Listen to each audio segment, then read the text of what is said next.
For exclusive podcasts and more, sign up at patreon.com/partnersincrimemedia. This week's Law & Order Marathon winner is Antonia Fernandez of North Wembley, England. Antonia will get a marathon decal showing she watched 26.2 hours of her favorite crime show. To be next week's winner, sign up at lawandorderpodcast.com. I'm Kevin Flynn with Rebecca Lavoie and Repy Hattersley, and these are their stories. You think you know who did it, but you don't know who did it. Law and order, law and order, law and order. It's no ordinary police procedural, baby. It's the FNOG of police procedurals, baby. Law and order, law and order, law and order, law and order. These are their stories, these are their stories.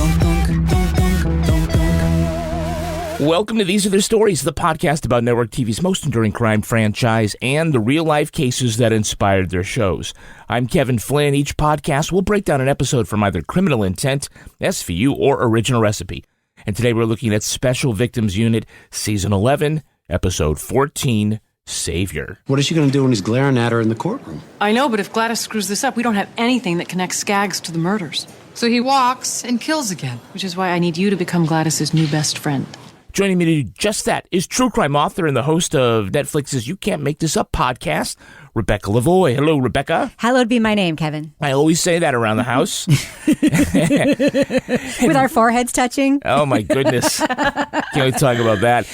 And rounding out our panel is our very special guest from the Hell and High Horror podcast, returning champion, Repy Hattersley. Hey, Repy. Hi. I would like you to add, I also have a Netflix show. I don't, but that sounds really cool. Doesn't it sound great? We'll throw that in there. It makes me sound so legit. Makes you sound like you're on Netflix, but you aren't. No, I'm not. I just host their podcast, which is not as impressive by a lot. Yeah, but we don't have to. We'll cut that. Do you want to be on Bridgerton or what? No. Yeah. No. Okay, actually, right. Yeah, I really like Nailed It. I'm now the new host of Nailed It. Okay. Nice. Don't fact check it. Congratulations on that gig. So look, Stabler is coming back. Have we all seen the promo? Yes. Yeah. Because it won't have come out by now. Live. So this is my guess. Tell me if you think what I'm seeing is right. It starts off, looks like it's an accident scene, and I think what it is, and we see Olivia roll up and turn around and say, Eliot. But I think it's because there's a car accident and it's Kathleen or it's Maureen or it's somebody like that. And she immediately realizes that it's somebody that Eliot loves, and here he is. Yeah. I think it's Kathy. You think it's Kathy? I really do. Yeah. I mean, I think the only way to make a show with Stabler is to have him be single. I really do. I was going to say they got to kill her off. Yeah. I mean, I love Kathy. She's the only Stabler family member I actually like, but sorry, Kathy. It opens all the possibilities, but then you realize that little Eli is like 13 or something like that. So what a crappy thing to saddle him with. Dickie will be fine, though. Dickie's like in the army by now, right? They're so old now. Yeah. And you know, Kathleen, she's going to become like the matriarch of the family because she's already been through it all. She may as well just do that too. Yeah, she may be in the mob now. So he's like, oh, your daughter's in the mob. I like to picture it's like some sort of, you know how when there's two different kinds of cops that show up at a scene in any episode of Law & Order, there's beef over whose case it is. Yeah. Homicide is like, this isn't special victims, this is a murder.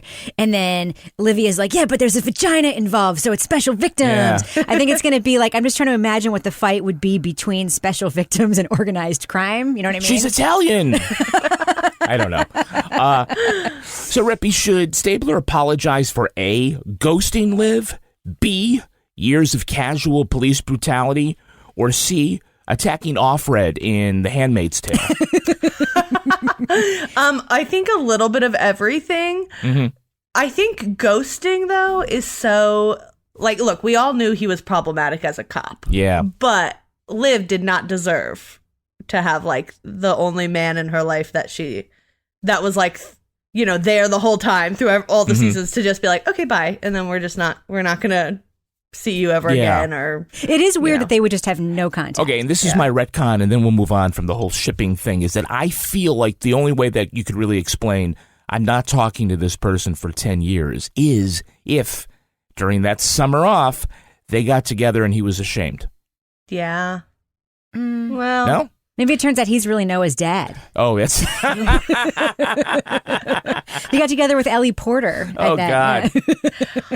I just think he's kind of a dick. He is, but it's like I'm in this new place now, though, where I've come to love Chris Maloney so much, like as a person. Yeah. Like he's so wonderful, He's and he's so not his character. Oh my God, and he's like so lovely on Twitter. And like my son had a teacher that he also had, and I tweeted about it, and then he tweeted all about his teacher. Like he's like lovely, and his character is like my most hated character on television. See, but I feel like if you're gonna have a character I think this is the moment for a Stabler to come back, because we look back at, through the lens of 2020, 2021, his character was very problematic. Yes. It seems like this is the moment in which to bring the character back and to confront all of that. I think what? You don't think so? It could be a good turnaround for him, but Kevin, they had that one racism episode this year. They solved racism. Oh, yeah, it's all yeah, it's they good. did Okay, solve they don't need to do which it. is good. All right, now let's take a look at the first half of this episode. Special Victims Unit Season 11, Episode 14, Savior. I don't need no pimp protecting me, says Abby, right before we find her dead in the alley. But she's too clean and manicured to be the kind of sex worker that they don't usually care about. So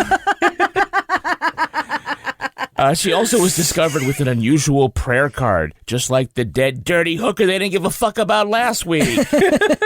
Any connection between the two victims? Only that they were murdered on the same stroll. Maggie's got a long rap sheet. Abby, not even in the system. Well, hopefully our killer is. Warner found fluids in Abby. She's running the DNA now. Maybe we'll get a hit. A freak like this did not start raping last week. Abby was hurting for money, selling stolen merchandise online, and selling herself as a high-end escort. The DNA found in her belongs to her new John/sugar daddy, who gets off on handgun sex. They think Michael is good for both murders until a third prayer card shows up. That victim survived unharmed, a prostitute named Sunshine. Shockingly, her name isn't actually Sunshine. It's Gladys, a woman who's been tricked into prostitution since she was 12 years old by a pimp named Marmalade. Benson and Stabler talked to a prostitute named Spud, who got a good look at the killer. She even calls them when she spots the suspect out on the prowl.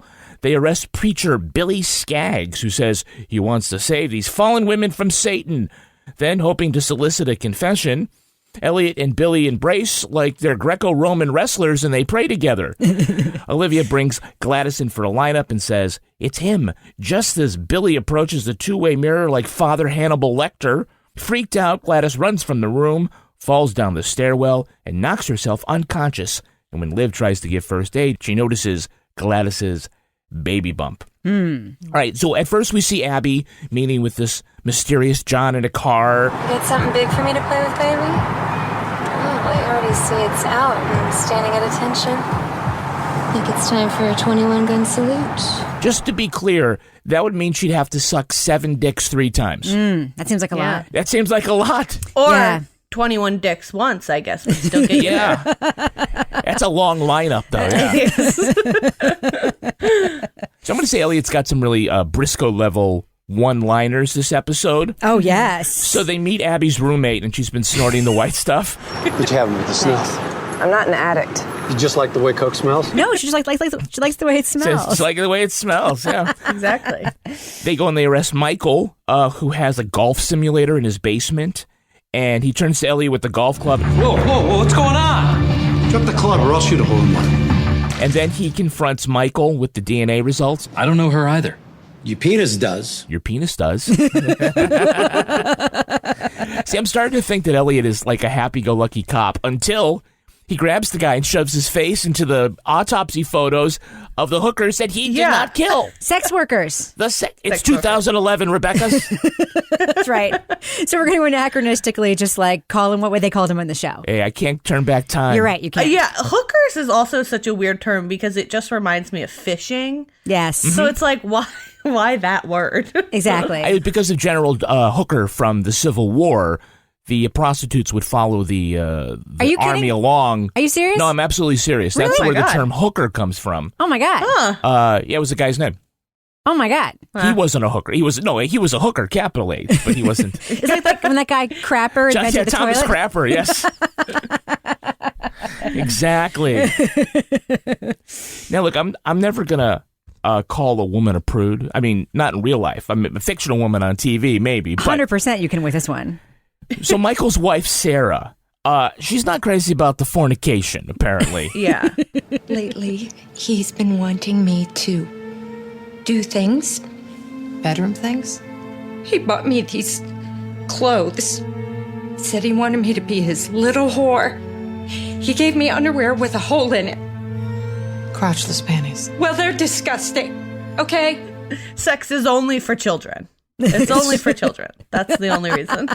Which tells me that she's never had an orgasm. Yes. Yes. 100. She's never had an orgasm. Yeah. She's not comfortable with the tongue stuff. They have a apparently. lot of money, though. I mean, that wasn't his basement. That was a room in his apartment where that involves him. A room in an apartment for just that? Like, Yeah, she should have her own toy room, too, if you know what I mean.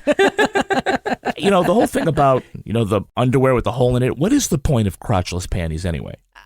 I mean... Easy access? Yeah, but why wear them at all? Exactly. I mean, what is the rest of the panty actually accomplishing? Holding your butt in? I guess it would have to be like the cutest underwear in the world for you to be like, I want to leave it on, but I also want easy access. But I can't imagine what they'd look like for me to be like, no, they're better on than off. What's amazing to me is that Liv had to translate for her crotchless panties. Yeah. So obviously when Michael gave them to her, he was just like, here's some underwear with a hole in it.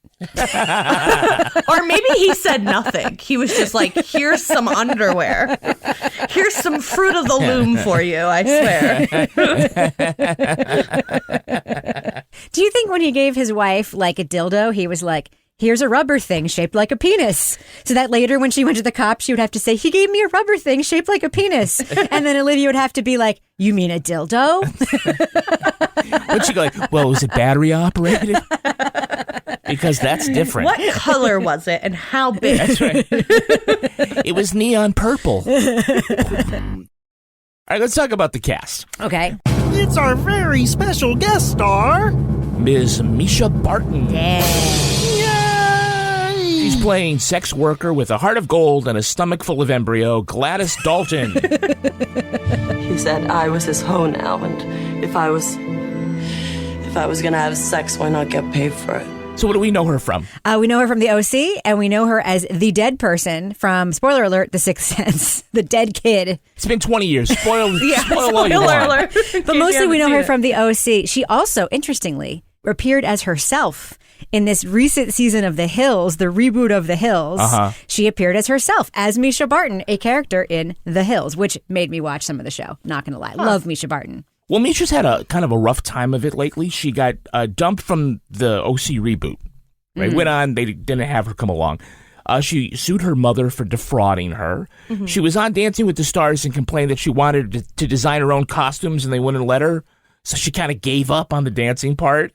And she was hospitalized in 2009 after a mental breakdown. And then again in 2017 when she was found yelling and acting erratically. But according to her doctors, she had been slipped some GBH during a birthday party and she was freaking out on it. It's a pretty unfortunate Listen, set of circumstances. You can't like live in an era where this Britney documentary is out and not feel horrible for everyone who was a celebrity as a child. Like, you just know that she just had no childhood. It was probably totally effed up. And any sort of like difficult you want to attribute to her, like, it's 100% that. It's not okay what happens to kids when they become famous. It's just not. And they're so like weirdly sexualized. Like the prettier you are as a child, like the more money you make. And it's like all like 60-year-old men being like, that one's cute. It's like, well, she's 8, so dial it back. You have to admit though, Kevin, she's like really like cool looking. Like she has a very singular look. Yeah, like her head is a little too big. Like her forehead is like a little too big. But she looks gorgeous anyway. And you're like, oh, I guess people with big foreheads can be gorgeous too. People with 6 heads. Yeah. So we have a Hey, It's That Guy. Hey, it's that guy. Who is playing the Reverend Billy Skaggs? Anyone know? God put me on this earth to fight Satan's grip on these girls' souls. That actor's name is Lee Tergesen. He's probably best known as Tobias Beecher in the prison show Oz. His jailhouse lover for 5 seasons was bisexual serial killer Chris Keller, played by Chris Maloney? Chris Maloney. I never saw Oz, but every time you mention Oz, I'm like, there's going to be a Maloney reference. This is it. This was... Or a J.K. Simmons reference, right? Wasn't he also on Oz? Yeah, he was. He played... You know him. He's Skoda.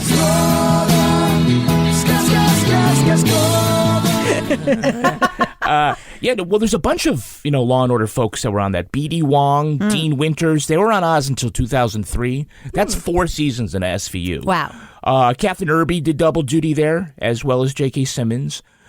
Maloney's character, he died at the end by throwing himself over a railing, committing suicide, but yelling Tobias's name to set him up for a murder. Yeah. But they were lovers in prison, and so they obviously spent a lot of time together.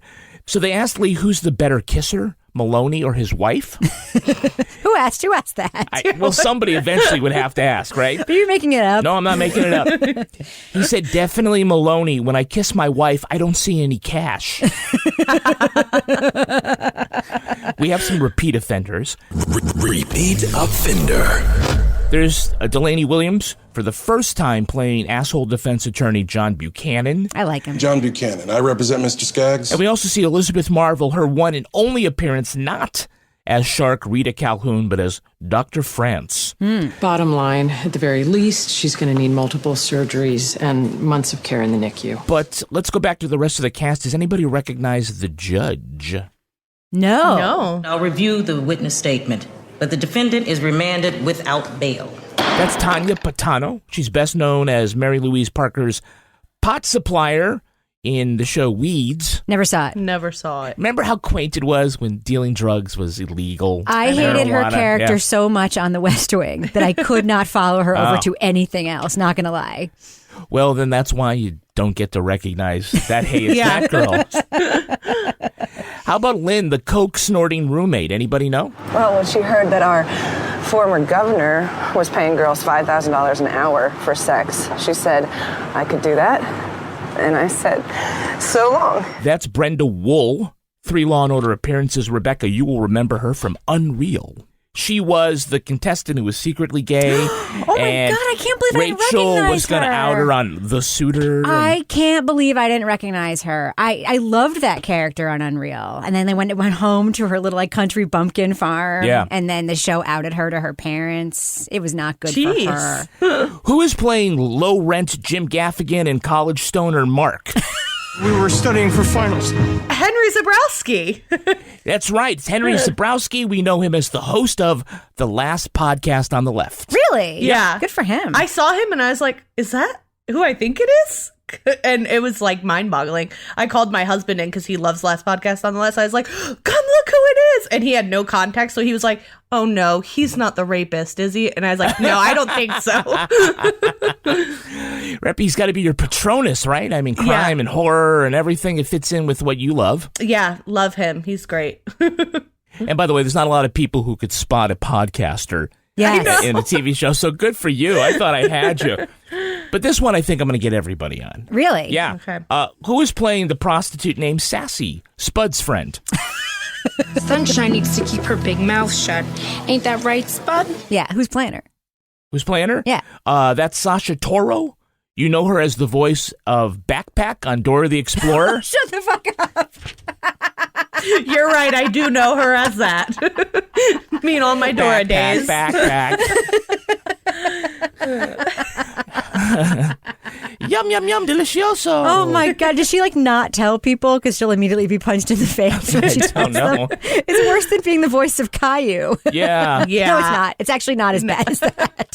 Well, I mean, she was there till, the famous cast shakeup of 2008. Yeah. When they brought in a whole other Backpack and Dora, and it's like Menudo. You got to your Dora can't get too old. All right, so they talked to Sunshine, aka Gladys, who is not cooperative. They're at the scene, and all of a sudden they're distracted by this pimp named Marmalade. Cops don't give a damn about you, Sunshine, so shut your mouth. You need to shut yours before I put my fist through it. I like a feisty bitch. Well, then you're going to like being on when I throw you in the slammer. Oh, damn it. And when they turn back around, the car peels away with Gladys in the passenger seat. Now, look, I can't get a cab, but at the split second, she gets a John with a lead foot. Yeah, when I saw that, I was like, who is in this car? Did she set it up previously? Somebody who wanted a blowjob very quickly and Yes. got very lucky. They wanted a 22 gun salute. A 20. I'll settle for one. Go, go, go. Step on it if you want to have hand stuff. Yeah. So they find out Sunshine's true identity. They go to the Bat computer. So, how many hookers in this city go by the name Sunshine? 14 to be exact. I ran the name through the Vice database and only one is under 25. That's her. It's amazing. There's like a registry for sex worker names. Who knew? It's like a catalog. And of course, Finn knows all of them. He's like, I just used the search term Sunshine. It's like, yeah, that's how Google works. You put in a word and it gives you results. I don't know if 19 sex workers named Sunshine is a lot or a little. For New York City, idea. I can't imagine that's a lot. Yeah, but whenever you see the cops out and they say, hey, I'm looking for a streetwalker named Sunshine, they're like, oh, yeah, I know her. She works over at 57. Wait, that's the wrong Sunshine. Although if my name was Gladys, I would also go by Sunshine. True. Gladys is a bad true. name. Glad Ass seems like a pretty good name for... Yeah. No? All right. Look, New York City has an online tool where you can type in a dog's name and find out how many other dog licenses are out there for the same That's right. dog with the same name. It was made by WNYC. Yeah. So I did some research. There are exactly 36 Sunshine dogs named Sunshine in New York. 2 named Gladys. Oh. There are 66 Olivias, 15 Eliots, 25 Bensons, and 0 Stablers. What? Yeah. No one has a single dog named Stabler. Nope. How do we have a Briscoe, but nobody has a Stabler? Well, I mean, there are 7 Briscoes in New York. Okay. 6 Munches. Munch is a dog name. I think is a really good It's one. a really good name. 1 Finn, 4 McCoys, 83 Logans. I don't believe it's 1 Finn. That's a lie. Finn's a good Maybe dog only name. only 1 registered Finn. That's Yeah. I was going to say Stabler's a hard name for a pet because you have to imagine yelling it at a dog park. Yes. I feel like Yes. Stabler would not be something you want to yell at a dog park. over Yeah. and over That's again. how we always test our dog names whenever we get a dog is we practice yelling it and see how it sounds. According to this registry, there's no Barba, Cragen, Rollins, Amaro, or Carisi. There are 6 Rebeccas. Nice. More people named their dog Dog than Rebecca, by the way. Wow. I forget. I think Fun. there's like 12 dogs or Well, something like that. also, my nephew named his dog, it's D-O-G, but you pronounce it D-O-G. Oh. So they could be D-O-Gs, but Yes. they the spell OGs, dogs. yeah. Yes. Yes. There are 15 Kevins, 0 Lavoys, 19 Flynns, 0 Repys. Sorry, Repy. Yeah, You're unique. there's actually only 2 Reparadas in the whole world. Me and my aunt. Really? Yeah. That's amazing. No wonder I couldn't find it. Yeah. So. They're more DOGs than, yeah. You want to hear something funny? Yeah. There's another Rebecca Lavoie who goes to my doctor. Wow. Yeah. Yeah, that I'm never not happens unique. to me. You don't want her IUD. Yeah. So Benson and Stabler talked to a girl named Spud about the killer, and instead of saying she saw him, she surreptitiously draws a picture of him on a napkin. Weirdly, he does look like the drawing on the napkin, but when you Yeah. see the drawing on the napkin, you're like, this looks like no one and everyone. Yeah, I don't know why I should question whether or not a sex worker has a ballpoint pen or felt tip pen that works good on a napkin. And she thought, instead of just saying yes, she's like, okay, do the hat. And then shading under the eyes. And then later on she calls and she says that the murderer is scouting the streets, and then she gets into his car. Yeah. Yeah. See, I think you may be a good artist, Spud, but I don't think you're very smart. I don't know what she's thinking. She's only 12. Yeah. Oh, yeah, something. He could have been Yeah. like, I have $1,000. And she would have been like, great, I'm 12. So that seems like a whole year's worth of money. I know the cops are on their way. I just got to stall for time. Yeah. So making television Hoye history, Stabler and Skaggs say this prayer together by grabbing each other's shoulders and touching foreheads. But deliver us from evil. For thine is the kingdom, the power, and the glory, now and forever. Amen. God God forgives those who sin against him. Confess your sins to him. So, like, knowing the actor's history, is this just sort of a devilish wink to all the Oz fans? Yes. Yeah. I think that now. I think it was very occult, though, when they did it in the show. I was like, ooh, they're summoning something. They're like touching and really close together, maintaining eye contact. Yeah. All signs point to yes. All right, let's take a look at the second half of this episode. So based on Gladys's ID, Cabot arraigned Skaggs for the 2 murders. 2 young girls are already dead, and a third victim barely survived Mr. Skaggs' attack and ID'd him. I was present, Your Honor. The witness never made a procedurally valid ID. Because of the freaky deacon's crazed ranting, she fled in terror. The detectives learned that the fetus is 24 weeks along, and they're both in good shape. Gladys says she's committed to being a good mother. Meantime, the judge has thrown out her ID from the lineup, so Cabot needs Gladys to do it again in court. But the pregnant mom is now in the wind. They get a police tech to hack into her Craigslist account right after making some very selective edits to the Wikipedia page of the U.S. Constitution. Benson locates her latest outcall where she's passed out on the bed and her water has broken.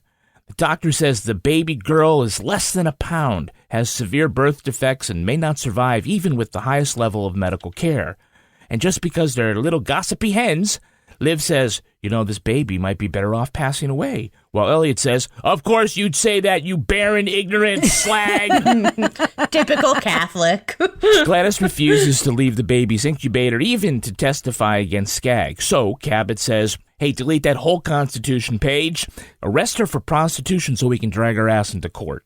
On the stand, she identifies Skaggs as her attacker, but not before Buchanan can point out several times that she's a dirty, dirty whore. And Skaggs, offended by how much sex that she's had in the past, freaks out and tries to attack her on the witness stand.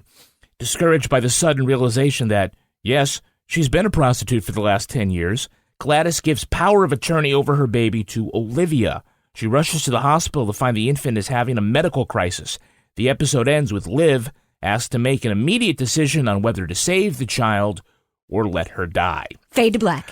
So Gladys is ready to be a mom now. I have an appointment at the clinic tomorrow, and I'm taking my vitamins. You know, I don't think I've ever been this excited about anything. They gave her some prenatal vitamins, and that's all she needed to get maternal. Yeah. I think that's all it takes. Some prenatal vitamins. Some, like, really good ones, though. I think it takes someone discovering you're pregnant. Yeah. I mean, like she knew, obviously, right? Yeah, and she's hiding it, yeah. Yeah, so maybe pretty pregnant for no one else to notice. Like her exactly. aunt, who she lived with, was like, what? Pregnant? She's pretty pregnant. No, I've never heard of someone throwing themselves down a flight of stairs because they wanted to become a mom. That's true. But she didn't throw herself. She fell. She fell, yes. Yeah, she fell. That was not a good fall. That was an accident. That was not a good fall. I saw that and I was like, they should have got a stunt double because that was not good. Is there something else in those prenatal vitamins that make you want to, like, all of a sudden go, oh, yeah, well, I could do this now? They make your hair really nice. Maybe that started happening. Well, Sunshine got kicked out by her bitchy aunt, and they track her down by finding her Craigslist ad. And they just like hack into her account like it was nothing. Yeah. Let sunshine brighten your night. Full service, outcall only. Anybody answer her ad? I just hacked her account. One reply. Hey, baby, we want to hit it hard and raw. Come by at 8. And I'm thinking like, seems like that'd be a great way to round up all the call girls. How do they have her email address to hack her account? Like, where do they get that? I don't know. Yeah. I don't know. It's probably like GladysXO16. At AOL.com. I can't imagine it's hard. Remember how I was saying before that I actually really like Buchanan? Yeah. I do. You know why? Why? He's right about like a lot of things a lot of the time. Don't worry, young lady. I don't think they'll arrest you. Why would they arrest me? Well, you are a prostitute. In that lineup, he told her to not say anything because the police would arrest her anyway. And guess what they did later in the episode? They arrested her anyway. Yes, he's right. His Constitution like knowledge and his like understanding of police misconduct is always on point. I know he's supposed to be a villain. I love him. I think he happened to be right about that one thing. But also, I think had Sunshine just listened to the cops, they wouldn't have arrested her and she wouldn't have wound up in the hospital. The other thing, too, is when she goes to arrest her in the hospital, She goes, I have to arrest you. I'm like, you have to? Because Cabot told you to? Can't you just say, listen, just come with me, please? She did. She said, I won't. Well, she gave her no choice. But then she doesn't even like put up even a little bit of a struggle. Like she just gets up and walks away with The last time she did that, she fell down the stairs. True. That's She's good. afraid she's going to fall down an elevator. Maybe they're on the first floor. That's true. So the message on that Craigslist ad was, we want to hit it hard and raw. And then so Liv shows up and she finds those two stoners. Gladys is passed out on the bed and her water's broken. What'd you do to her? Nothing. We got it on, but then I thought she left. Did you smoke or take anything? No. Bed's all wet. Oh, God, her water broke. How hard and raw do you have to hit it to bust it? Jesus Christ. Also, they come in and he goes, I thought she left. It's like, yeah. How? The bedroom's in the back. Where do you think she went? Literally every single person the cops talked to in this episode, every single one, name one that doesn't, lies to them in this episode. Michael says he doesn't own a gun. Next scene, his wife is like, oh, he bought a gun last week. I mean, literally everybody lies. Their reflex is to lie. I don't know why. It's just a bad idea, especially when she's in the next room and you 100% know it. Yeah. All we got was a pizza. Put that on your podcast, Henry. Yeah. Benson and Stabler have their performative discussion about playing God, and you just know it's coming. What if keeping her alive does more harm than good? If you had kids, you wouldn't be asking that question. Oh, so just because I'm not a mother, I don't care about this baby? That's not what I meant. You wouldn't say that if you had kids. No. Well, you wouldn't say that if you had kids or were going to become legally responsible one in the next 48 hours. Yeah. Yeah. So, I mean, obviously we knew if you were a mother line was coming up, right? Yeah, because if you're not a mother, then you're just a cruel bitch who wants all babies to die.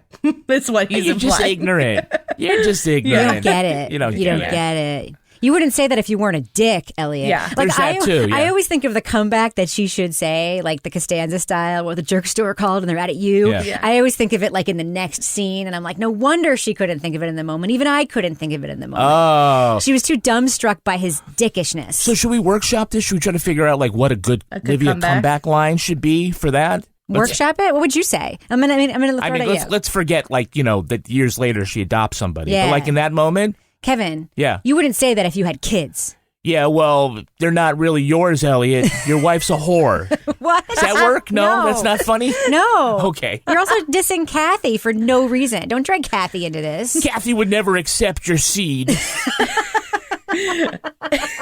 Yeah, no. I guess it's probably better she says nothing. Yeah. It's probably better. Or she could hit him with one of the you would know better if you were a good father type. Yes. Maybe if you were there for your kids, you would know something. Oh, yeah. Well, if you were ever home. Yeah. Snap. Well, yes. Oh, that would have put him in his place. If you hadn't slept with Danny.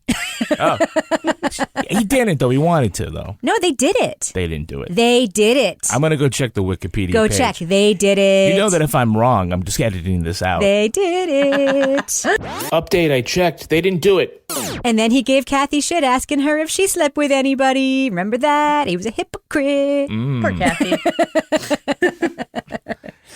So on the stand, Buchanan does that shitty thing where he tries to discredit Gladys because she's a sex worker. Yes. And now Cabot wants to make the point that she's actually a victim. How long were you under the control of your pimp? Since I was 12, so 10 years. And how many nights a week did he force you to work? 5. And how many men did he force you to have sex with each night? Like at least 6. And since you were 12, you couldn't consent, and because you were forced, you were raped. So would you estimate you were raped a total of 13,000 times over those 10 years? So she immediately does the little man Tate, beautiful mind, math magic thing to come up to 13,000 fucks, like that. And that 13,000 fucks is too many for Reverend Billy. Yeah. Satan has penetrated you 13,000 times, you whore. God demands your repentance now! Even though they're rapes. Too many. Even though they're rapes. Yep. Way too many. He was. Would you think like we found out like he was only 1,000? He still wouldn't have gone. You know what he was? What? Nonplussed. He was nonplussed. He could take no more. He could take no more. That tackle is one of the best moments I have ever seen on television. Describe it for our audience. So, do a word picture, will you? So Skaggs decides, as some defendants do on this show, to charge the stand. And out of frame from the right-hand side of our TV comes this old-ass man who's like the security guard in the court, the bailiff. Yeah. Tackles him like a cheetah catching a gazelle and just throws him onto the ground. Yeah. It's incredible. It's very satisfying after he's just yelling about like how many people she's had sex with, and then bam. That's right. Satan has penetrated you. Yeah, well, Satan just knocked you on your ass. Regards from Satan. It's like Joe Theismann getting hit from the blind side. Not today, Satan. Not today, Satan. When you're talking about that tackle, the whole time I was expecting it to go, and now what's this? John Cena with a chair. And then it'd be like, it was very WWE to me, like over the top. They could have definitely just held him back, but they chose to tackle. Can you smell what the cabinet is cooking? Now, Gladys, who could not afford prenatal vitamins, hires a lawyer to draw up documents giving Olivia power of attorney. So apparently you can just say, here's a piece of paper. Now you're in charge of my severely disabled premature baby. Without you having to agree? Thanks, Obama. Yeah, I didn't know that was an option that you can just... Can I do that with, like, bills? Like, this person's now the power of attorney of my phone bill. And if they don't pay it, that's their fault. That's their responsibility. Dear Capital One. Yeah. What's going on, Captain?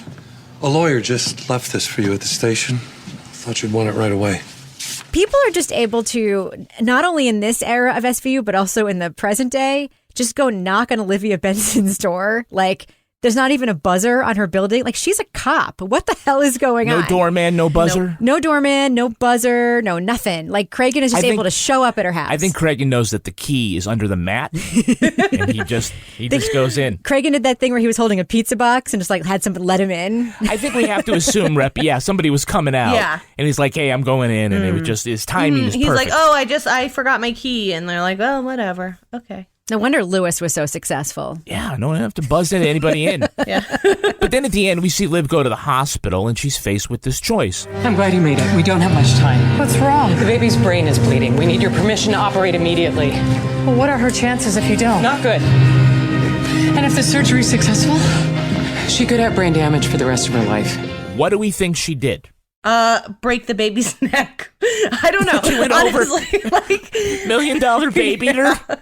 She's just like, let's let this be painful. I imagine she lets the baby slip away just because, one, I know she doesn't have a baby after this. That's so, right. I don't know what she would do. You know she would. Yeah, she would have tried to adopt that baby. She tried to adopt so many kids in the show. Yeah. All those little like criminals that she'd bring home and let sleep in her apartment, including that one who lit her couch on fire. Yeah. She was always bringing home strays. No, that's Danny. Oh, you're right. Yeah, that was Danny. Yeah. But she's like brought so many like little miscreant kids home and tried to adopt them. You know she would have. Or is it more tragic if she goes, you know what, I'm going to adopt this baby, do everything you can to help her live, and then she dies of complications.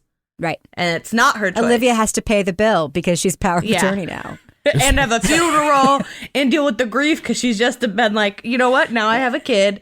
This is my kid. And then it's like, well, your kid's dead. So there you go. You know what I couldn't help but think of? What? So I think she let the baby go. Yeah.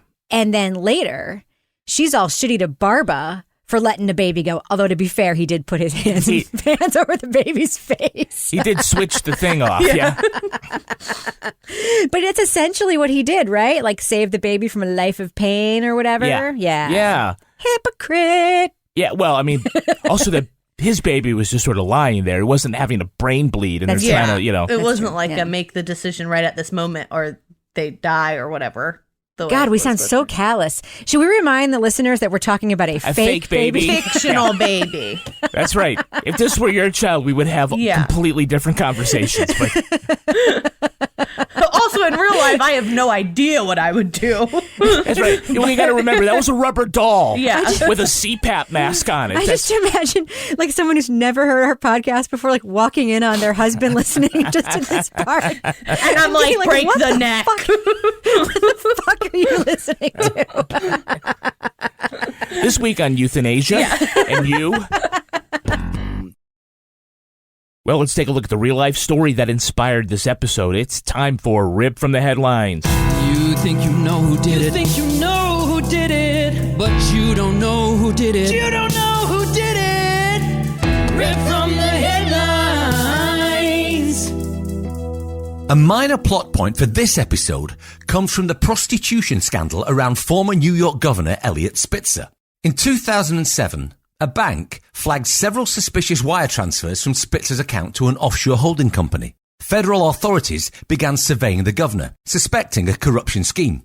The holding company turned out to be a front for a high-end escort service. While under wiretap, Spitzer arranged to have a call girl travel to Washington with him and meet at the Mayflower Hotel. He paid her nearly $5,000. Investigators later determined he'd spent $80,000 on the pull, starting when he was State Attorney General. Spitzer later pressured the bank to take his name off the wire transfers, but they refused. In March 2008, the feds shut down the escort service. It took the press no time to catch the man listed in court paperwork as Client 9 was the governor of New York.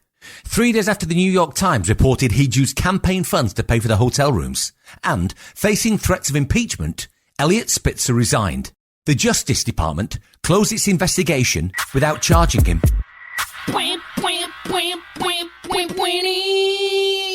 So set aside the potential financial irregularities. In 2021, would this have been the end of his political career? Nah. Maybe still? If he was a Democrat, yes. Okay. Yeah, if he was a Democrat, yeah. You could look at a sex worker and that's it. You are over. Yeah. Listen, like, I mean, this is not like political. It'll sound political, but it's just factual. One party cares about hypocrisy a lot more than the other one. Yeah. Yeah, so I think that he definitely would still have resigned. Because he was also, keep in mind, he was hugely popular. And he had been the attorney general, and his entire brand was about busting corruption. That was his entire brand. Right. That's true. Whereas, like, I think if it was Bernie Sanders, people would just be like, be amazed. wow, good for Bernie. That's crazy. I don't see Bernie spending $5,000 on that. Yeah, no. I tell you, the top 1% of sex workers. Because our view of sex work has changed in the past decade. Yeah. So more power to the woman who is the sex worker, but it seems like, yeah, it's still the wrong thing for a married guy to do. Well, it's what's gross about it. And I mean, who knows? Maybe his wife was fine with it. We don't know. I mean, she wasn't, but you know. Well, I'll tell you in a minute. But the gross thing was trying to get people to hide his crime. Yeah. That was the really gross thing. Like, it's one thing to be like, guys, I fucked up. This is how I get off. It's bad. I'm going to change my ways. Yeah, I have a lot of money. It's very tempting to... It's another thing to call your bank and be like, listen, commit a federal crime by erasing my name right, from what these did you think that bank was going to do? Like, whatever you say. Yeah. Look, the thing came out in the paper, and then 3 days later, he, resigned. It was a fast fall. It was a fast fall. Yeah. I mean, they were talking impeachment and stuff like that, too. But there's a really good documentary about it called Client 9, yeah. So his wife stayed with him until 2013, and when it was revealed then that he was having an affair with his campaign spokeswoman, he is currently engaged to the head of Sebastian Capital. She's almost 20 years younger than him, and their wedding is on hold right now due to COVID restrictions. Listen. What's it with Spitzer that people got to get with that? I mean, he's got appeal. Yeah. I'm not going to, I don't like, okay, so I'm going to like just be honest with you. Before this all happened, like he was very popular and he was like appealing. Like he has this very, he's got like the weird, male pattern baldness thing, but you can tell he has like that thing that older men have where they like get better looking. Like he has appeal. He's kind of charming, kind of, Yeah. Yeah, he sort of, before we knew he was lying, we thought he was telling it like it is.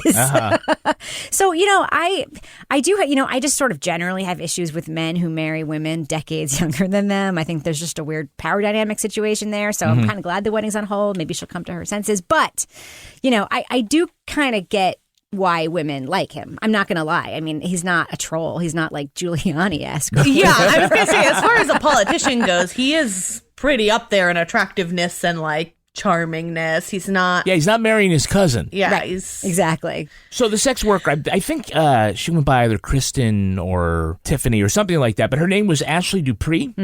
She was a struggling pop singer at the time. She later posed for Playboy, wrote an advice column in the New York Post about relationships. She is now a stay-at-home mom in New Jersey with her construction magnate husband. Oh, good for her. Yeah. She has a tattoo on her stomach that's not quite Latin or Italian. It says Tutela Valui. She says it's Italian for protection and power, and it shouldn't surprise you that it doesn't. Yeah. Like those Chinese characters. So the linguists aren't sure what it's supposed to mean. It could mean I have a strong patron. I have been highly proficient in support. Or quite literally, it could mean I use protection. Which I think was pretty appropriate. Or it could mean I had $700 and was drunk one night. Yes, yeah, probably. Exactly. Yes. I am incredibly impressed with her ascent into middle classdom. Yeah. Good for you, Ashley. I don't think it's middle class. I think she's like real housewives. And New Jersey is expensive, so upper middle class is like, billionaire in Illinois or whatever. So everyone's favorite evil Popinjay, Roger Stone, makes an appearance in this story. He does? Yeah. So he's friends with the madam involved in this ring. Yeah. And so he sent a letter to the FBI saying that Eliot Spitzer was using prostitutes and, while having sex with them, he liked to keep on his long black dress socks. Okay, well, that's not a crime. That's not a crime. Roger Stone has a giant tattoo of Richard Nixon on his back and dresses like the Penguin from Batman. Who the fuck is he to judge what someone wears when they have sex? Yeah. I mean, I like to wear my jorts. Right? Hey, that's going to do it for us. We want to thank our guest, Repy Hattersley. Repy, where can our listeners follow you online? Well, you can follow Hell and High Horror if you want to check out that podcast. It's true crime and spooky stories and all that stuff. Or my personal account, Reparata Ann. I post some Hell and High Horror stuff there too, and you can follow that. And Rebecca Lavoie, how can our listeners follow you? Twitter and Instagram, I'm at Reb Lavoie. And you can track me on Twitter at Kevin P. Flynn. You also can tweet to us at Law & Order Pod or follow us on Instagram at These Are Their Stories Podcast. Our newsreader was Cy Frater. Our theme music was composed and performed by Uncanny Valleys. Line editing by Henry Lavoie. Content assistance from Travis Roy. Lily Flynn handles promotions. To get ad-free episodes of These Are Their Stories a week early, sign up for Stitcher Premium. All clips in this podcast were used in compliance with the U.S. Copyrights Act Fair Use Exemption for criticism and commentary. Special thanks to the elite squad of the Law & Order Wiki community for preserving the evidence. Go to lawandorderpodcast.com and sign up for our newsletter for a chance to be our next Law & Order Marathon winner. These Are Their Stories was recorded in the Yoga Loft above the Bodega in Bay St. Louis, Mississippi studio and is a production of Partners in Crime Media.